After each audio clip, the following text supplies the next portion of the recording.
Aqui no Jornal da Manhã, hora do comentário da companheira Vera Magalhães. Bom dia, Vera. Bom dia, Vitor. Bom dia a todos aí no estúdio e a todo mundo que nos acompanha no rádio, na internet, em todos os dispositivos móveis do Jornal da Manhã. Ô Vera, ontem o Supremo decidiu por 7 votos a 4 incluir no orçamento do ano que vem um reajuste de mais de 16% nos salários dos ministros. O que é que isso significa para o próximo presidente? Significa uma bomba relógio no colo não só do próximo presidente, Vitor, mas também dos próximos governadores e dos prefeitos, uma vez que esse reajuste dos salários dos ministros do Supremo é o que baliza o teto do funcionalismo público e tem um efeito cascata importante para ativos, para inativos, para juízes aposentados, para toda a magistratura e também para outros setores do funcionalismo. O que os ministros do Supremo fizeram ontem nessa sessão foi numa canetada, que ainda tem que passar pelo Congresso, mas eu vou dizer porque quase é uma canetada, deflagrar aí um aumento em cascata que pode comprometer em muito a capacidade do futuro presidente de cumprir qualquer meta fiscal e investir minimamente, porque a gente tem aí um teto de gastos premindo o orçamento e que agora ficou um teto muito mais baixo. Antes desse reajuste, já se previa que o futuro presidente tem uma margem ali discricionária, aquilo que ele pode investir sem ser despesa obrigatória no próximo orçamento, de algo como 85, 90 bilhões de reais. Com esse reajuste, isso vai ficar ainda menor. Essa margem já seria menor em uma década. Então, você veja que o que os ministros do Supremo fizeram foi dizer, olha, se a farinha é pouca, o nosso pirão primeiro. Por que eu digo que é quase uma canetada? Nunca aconteceu do Supremo negar um reajuste aos ministros do Supremo. É uma condição bastante peculiar em que eles, senadores e também deputados e outros políticos com foro, dependem desses mesmos ministros do Supremo que estão enviando ali a conta do seu reajuste, por exemplo, para ser julgados em questões penais. Então, ninguém quer se indispor com o judiciário. É muito difícil que eles digam, olha, desculpa, a situação fiscal do país não permite esse reajuste para os senhores ministros, para vossas excelências, também para os demais magistrados e todos os outros funcionários que terão seus salários ali acoplados ao de vossas excelências. Então, vamos pensar primeiro um pouco no país, isso não vai acontecer.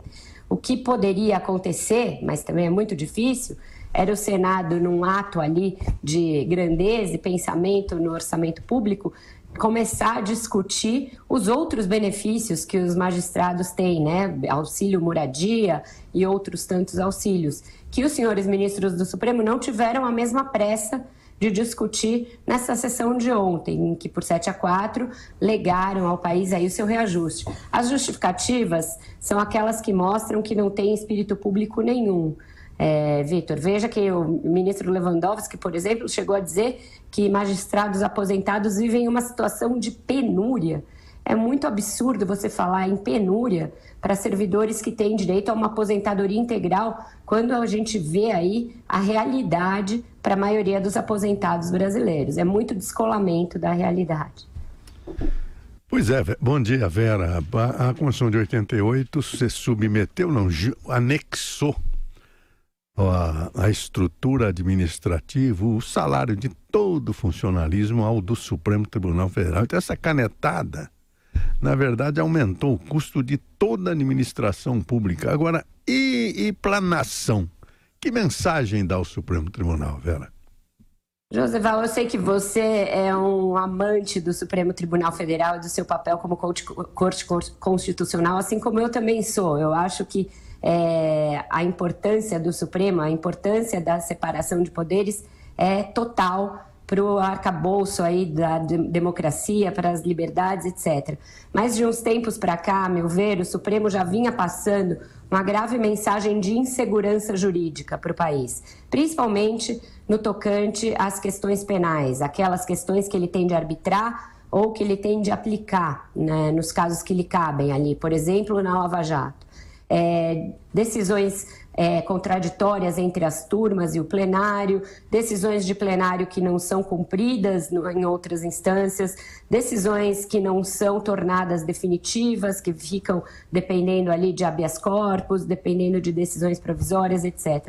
Eu acho que ontem, ao decidir contra todas as evidências orçamentárias, todas as evidências de caixa, por um reajuste que com o qual o país não pode arcar agora, o Supremo deu também a sua contribuição para a insegurança fiscal do país, que já é imensa, que já compromete qualquer capacidade do futuro presidente de fazer um bom governo.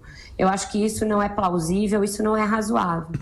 Eu acho que num regime de tripartição de poderes, cada um deles tem uma responsabilidade com o país, com a sua viabilidade econômica, inclusive, e com a sua saúde fiscal. O Supremo pensou primeiro em si, primeiro nos bolsos dos seus magistrados e depois no resto da nação. Eu acho que fica uma mensagem para o país muito ruim.